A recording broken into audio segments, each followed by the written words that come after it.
Once I was a soldier, and I fought on foreign sands for you. Once I was a hunter, and I brought home fresh meat for you. Once I was a lover.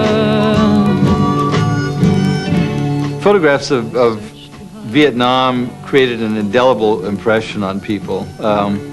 They called it a TV war, but quite frankly, the images people remember are still photographs. To tell you I was just alive,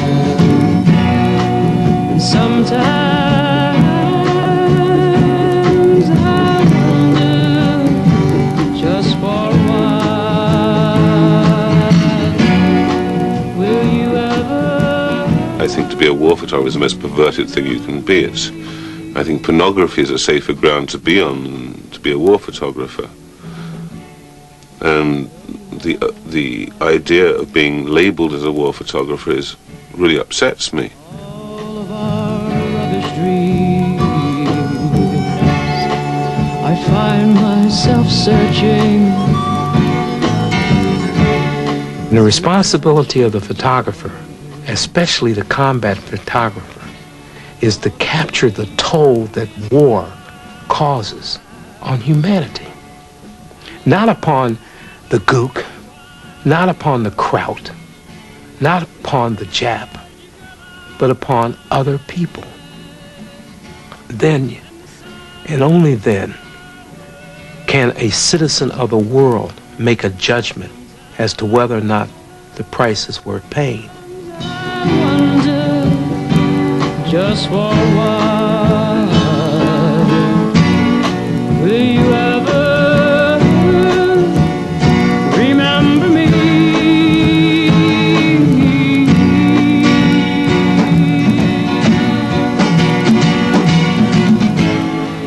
Ever remember me? The train of events that led up to the death of Thich Quang Duc, this monk who burned himself,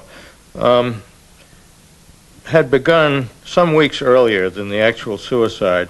And what was happening was that the Buddhist majority of the country was working to end the dominance of a Catholic government. One day I turned up at this little pagoda where the protest march had been organized. Two young monks came over quite rapidly with a jerry can of gasoline and poured it over the old monk and stepped back. And then he had a packet of matches in his lap. He struck one of them, and instantly he was enveloped in flame. I just kept shooting and shooting and shooting, and that protected me from the horror of the thing, the smell of the burning flesh, the expression of anguish. He never cried out, but his face did become anguished, and eventually, of course, he flopped over and twitched a few times, and that was it. Well, the impact was sensational in the United States. I think it was the first time ever that something like this had been photographed. Between 1962 and 1965, the interest of American newspapers and I said papers around the world was only occasional, sporadic. The war was between Vietnamese and Vietnamese. Our job in the beginning was to put that war on the map and we tried to bring it to the attention of the outside world. Henry Cabot Lodge was a prominent senator at the time, said he saw the photograph on the desk of President Kennedy in the Oval Office. And Kennedy seemed to believe that that was a photograph that helped him decide to beef up the war effort.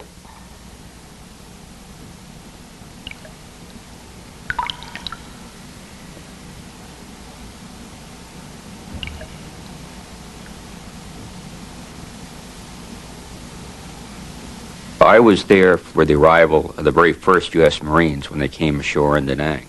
They took us out to this beach before dawn, And standing on the beach with us was a couple of TV crews. There was the head of the Da Nang Chamber of Commerce, and he had with him about 20 beautiful ladies dressed in these flowing awsais, and they're all holding wreaths. You know, I wonder what would happen if we have one of them lay around the neck of the first Marine to come off the landing craft. So sure enough, here come about 8 landing craft up to the beach, and the minute the ramps go down, the Marines come charging out. Not only did this one lady walk out, but the others see her going out, and now there are 20 girls. The landing craft are banging into each other. Marines are grabbing girls, dropping their weapons. It's absolute pandemonium. And we turned around, and here's this Marine general, and there are tears coming out of his eyes. And he said, "You've ruined it. You've ruined the whole landing." And you know something? That war never went right from that point on.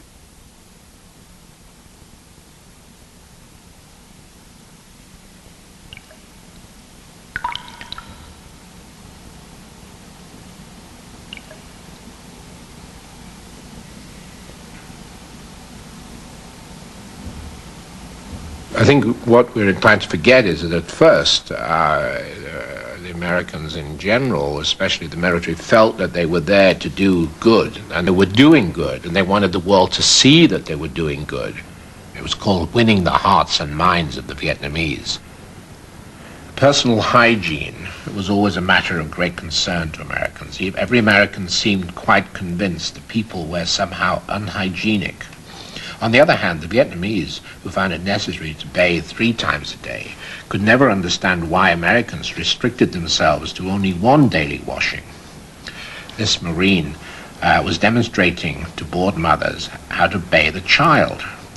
One mother realized the Marine was using her vegetable dish to stand the boy in, and to the embarrassment of the other Marines, grabbed the dish and strode off, cursing such disregard for the basics of cleanliness.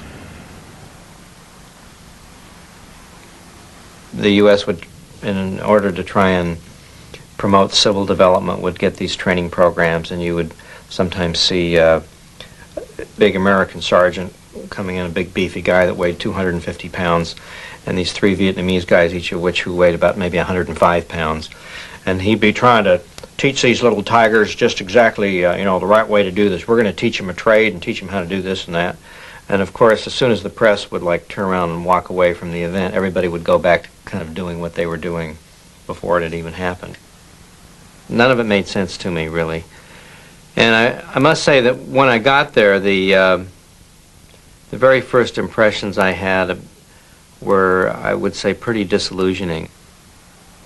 In the minds of Americans who went over there, they were briefed very thoroughly that they were going over there to save these people from some horrendous enemy, namely the communists, who it turned out to be the people themselves. They were totally convinced that their value structure was dominant and the important one and the correct one, and that the rest of the worlds were savages, dinks and slopes.